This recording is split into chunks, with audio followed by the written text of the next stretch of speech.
नमस्कार, मेरा नाम है एस्ट्रोलॉजर प्रियंका भारद्वाज। मैं एक जन्म कुंडली विशेषज्ञ हूँ। 23 साल से जन्म कुंडली के माध्यम से 32,000 से ज्यादा लोगों की जिंदगी को संवारने का काम किया है मैंने। क्या आप जानते हैं कि आपके जन्म कुंडली आपके बारे में आपसे ज्यादा जानती है।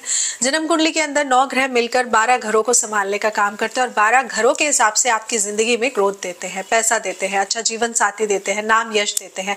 इसीलिए जन्म कुंडली विश्लेषण कराना बहुत ज्यादा जरूरी हो जाता है, क्योंकि आपकी जन्म कुंडली आपका भूतकाल, भविष्यकाल और वर्तमान काल सब कुछ बताती है, जिससे आपकी जिंदगी और भी आसान हो जाती है और आप अपने ग्रहों के बताए हुए रास्ते पर चलकर ये जान सकते हैं कि आपको कब कौन धोखा देगा, आपका जीवन साथी कैसा होगा, सारी जिंदगी आपका साथ कौन निभाएगा, चाहे वो आपकी पर्सनल लाइफ हो या फिर आपकी प्रोफेशनल लाइफ हो। तो जीवन में अगर आपने सब कुछ करके देख लिया है फिर भी आपको कहीं रास्ता नहीं नजर आ रहा, तो एक बार आप मुझसे अपना जन्म कुंडली विश्लेषण कराकर देखिए, 100% आपकी लाइफ। जय माता दी। बड़ों को मेरा चरण स्पर्श और सभी छोटों को मेरा प्यार। कैसे हैं आप सब? मैं डॉक्टर प्रियंका भारद्वाज स्वागत करती हूँ आप सभी का अपने इस यूट्यूब चैनल पर और आशा करती हूँ कि आप सभी लोग स्वस्थ होंगे और मस्त होंगे। आप में से किसी ने सवाल किया कि मैम जो हम रेगुलर व्रत रखते हैं, जैसे सोमवार का व्रत हो गया या बृहस्पतिवार का व्रत, कैसे रखना है। तो मैंने सोचा कि मैं इस पर एक पूरी सीरीज आप लोगों के लिए बना देती हूँ कि दिन के अनुसार जो व्रत रखे जाते हैं वो कैसे आप रख सकते हैं, कब से रख सकते हैं, किन किन नियमों का आपको पालन करना चाहिए। तो सबसे पहले आज हम बात कर लेते हैं कि सोमवार का व्रत कैसे रखना है, क्योंकि सोमवार के व्रत के लिए इतनी सारी क्वेरीज हैं, फीमेल्स की नहीं। मुझे सबसे ज़्यादा खुशी ये सोचकर और बताकर हो रही है कि मेल्स की भी क्वेरी है कि मैम अगर हम सोमवार का व्रत रखें तो किस तरह रख सकते हैं, किस नियम से हम रख सकते हैं। तो आइए आप सबको बताती हूँ कि सोमवार का व्रत आप कैसे रख सकते हैं, किन किन चीज़ों का आपको पालन करना चाहिए, किन किन बातों का आपको ध्यान रखना चाहिए। देखिए, सोमवार का जो व्रत है उसको शुरू करने के लिए सबसे जो उत्तम है वो सावन का महीना माना जाता है। लेकिन अगर आप सावन के महीने के अलावा सोमवार के व्रत को शुरू करना चाहते हैं तो बैसाख का महीना बहुत ही अच्छा है, फागुन का महीना भी बहुत ही अच्छा है, माघ का महीना भी बहुत उत्तम माना जाता है। कुछ लोग सिर्फ शुक्ल पक्ष के सोमवार का व्रत करते हैं, लेकिन कृष्ण पक्ष के सोमवार का व्रत छोड़ देते हैं, क्योंकि ये भी आप में से किसी ने मुझसे सवाल किया कि मैम हमें किसी ने कहा था कि अगर व्रत रखना है तो सिर्फ शुक्ल पक्ष के व्रत रखो, कृष्ण पक्ष के व्रत छोड़ दो। तो ऐसा नहीं है। जब आप सोमवार के व्रत रखते हैं या मंगलवार के रखते हैं या बुधवार के रखते हैं या बृहस्पतिवार के रखते हैं, तो चाहे वो शुक्ल पक्ष हो या फिर वो कृष्ण पक्ष हो, आपको व्रत पूर्णतः रखने चाहिए। तो ऐसा नहीं करना है कि कृष्ण पक्ष आ गया है तो तब आप व्रत नहीं रखेंगे, नहीं, शुक्ल पक्ष में भी व्रत रखेंगे और आप कृष्ण पक्ष में भी व्रत रखेंगे। तो ऐसा नहीं करना है आपको। अगर आप सोमवार का व्रत रखना चाहते हैं तो आप हर सोमवार का व्रत रखिए, चाहे फिर वो कृष्ण पक्ष हो या फिर वो शुक्ल पक्ष हो। बस ध्यान ये रखना है आपको कि व्रत की जो शुरुआत है आपको शुक्ल पक्ष से ही करनी चाहिए। आइए स्टेप बाय स्टेप जानते हैं कि अगर आपको सोमवार का व्रत रखना है तो क्या क्या नियम का आपको पालन करना चाहिए और व्रत आप किस प्रकार से रख सकते हैं। मेरी पूरी कोशिश है कि जितना मैं आपको स्टेप बाय स्टेप चीज़ों को बता सकूं तो वो मैं आपको डेफिनेटली इस वीडियो में बताने की कोशिश करूंगी। लेकिन अगर कुछ आपका सवाल उसके बाद भी रह जाता है जो मैंने नहीं बताया है, तो आप नीचे कमेंट सेक्शन में कमेंट करके ज़रूर पूछ लीजिएगा। तो सबसे पहले देखिए, जब आप किसी व्रत को रखते हैं तो अपने आप को स्वच्छ करते हैं, ये बहुत ज़रूरी है। व्रत वाले दिन कभी भी सिर पर शैम्पू लगाकर स्नान नहीं करना है चाहिए। आप देखिए, एक दिन पहले ही अपने सर को शैम्पू से धो लीजिए और जिस दिन आपका व्रत है सुबह स्नान करते समय अपने जल में थोड़ा सा गंगा जल मिलाकर सादे पानी से ही आप स्नान करिए। ये मैं इसलिए कह रही हूँ क्योंकि शैम्पू में आजकल आपको नहीं पता क्या क्या चीज़ें मिलावट के तौर पे मिलाई जाती हैं।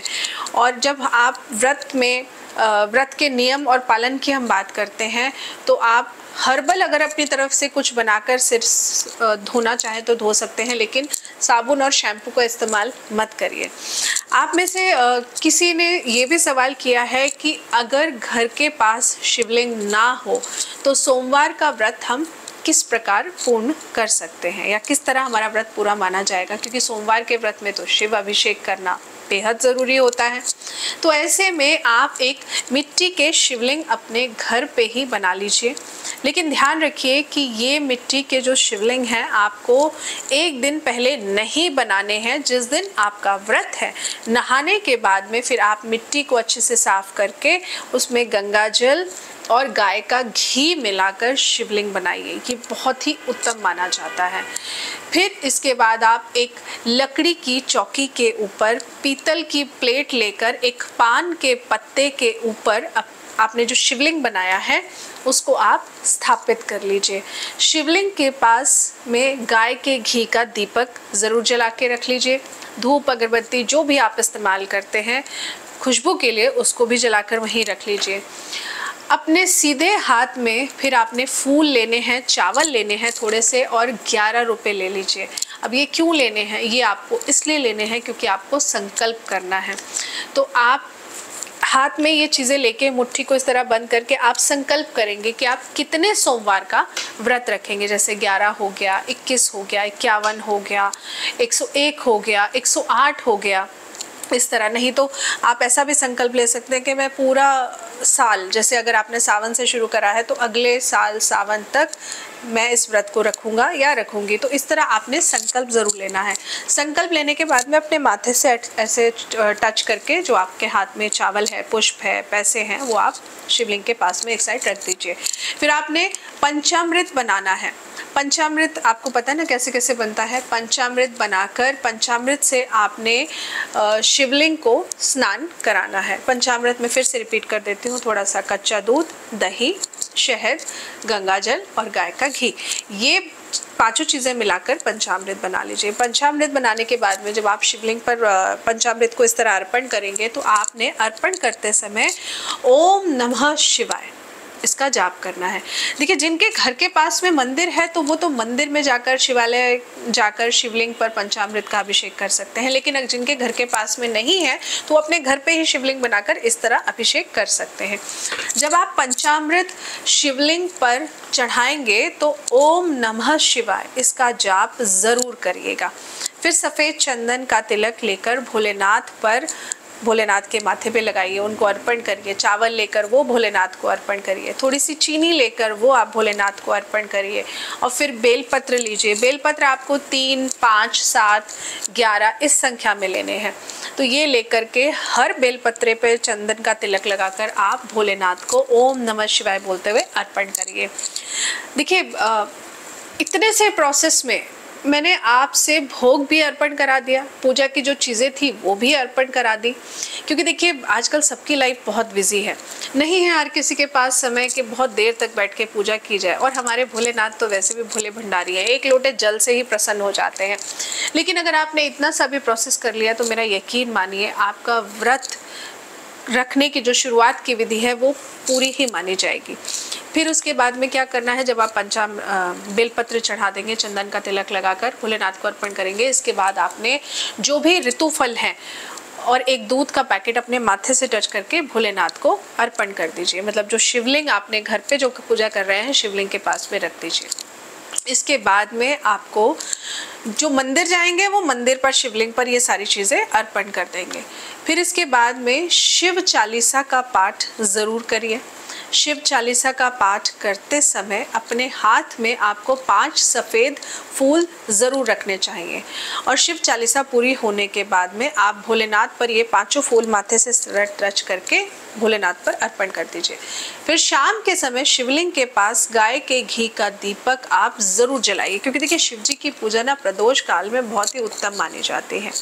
तो सुबह स्नान करा के, शाम दान दे के, शाम को आप शिव जी के पास जा कर के गाय के घी का दीपक ज़रूर जला कर आइए।